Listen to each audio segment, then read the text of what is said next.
Mainit pa ding pinag-uusapan sa social media ang nangyari sa aktres na si Andrea Brillantes dahil sa napabalitang pagbubuntis umano nito, at ang itinuturong ng ama ng kanyang pinagbubuntis ay ang aktor na si Daniel Padilla.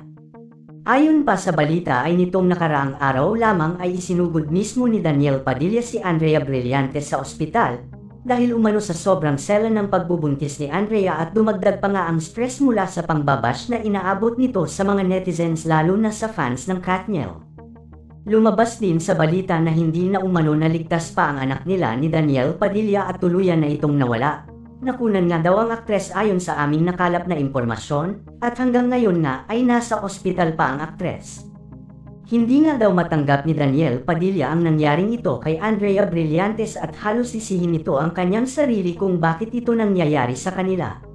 Maging si Andrea Brillantes nga daw ay hindi talaga matanggap ang nangyari sa kanyang anak at halos hindi pa umano ito makausap ng maayos ngayon. Samantala ayon sa aming source ay nakarating na umano kay Catherine Bernardo ang nangyari kay Andrea Brillantes. At ayon umano sa aktres ay mas mabuti daw na sana ay wala nang nadamay pang inosente sa mga nangyayari ngayon sa kanila ni Daniel Padilla. Naaawa pa nga daw ngayon si Catherine kay Andrea dahil sa sinapit nito. Sobrang bait daw talaga ni Catherine dahil kahit ano pang masakit na nangyari sa kanila ni Daniel ay hindi man lang ito nagsalita ng kahit anong paninira kay Andrea at Daniel.